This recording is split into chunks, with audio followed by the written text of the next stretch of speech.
Sei finito. Con te ormai è finita l'arte della necromanzia in difesa dei cristiani. A nulla giovarono le arti di Merlino. Sei vinto ed incatenato.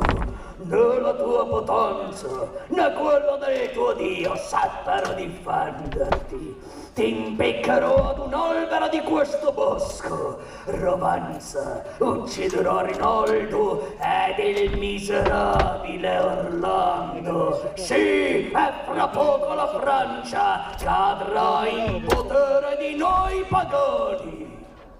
O primo negromante dell'epoca d'oggi, un'ultima grazia ti chiedo. Concedimi in ginocchio che io possa, prima di morire, pregare il mio Iddio affinché egli abbia misericordia della mia anima.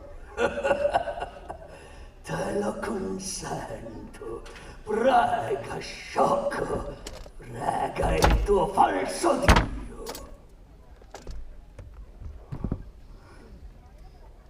O Dio onnipotente ed eterno, abbi pietà di me.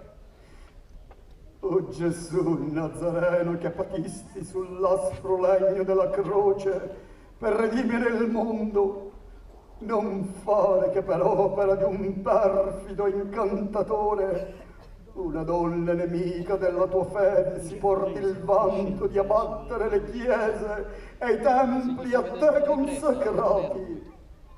Sempre operai per difendere il segno della croce.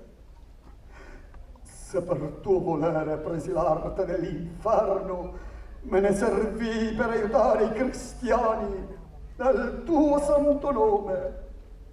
Salvami adesso, o Dio creatore del mondo, mostra costui che mi ha vinto e stretto in catene, che lassù in cielo con te stanno le misericordiose potenze divine.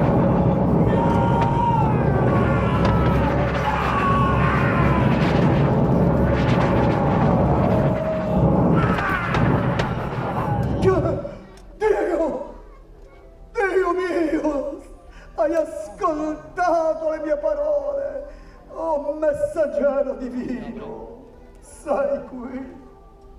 Malagigi, e Dio a te mi mandò per salvarti, poiché le tue preghiere furono a Lui gradite. Tu sei libero. Libero? Ogni peccato ti è stato perdonato.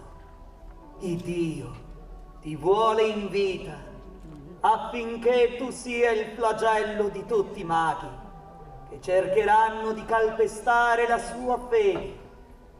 Da questo momento sarai tu il primo necromante della terra.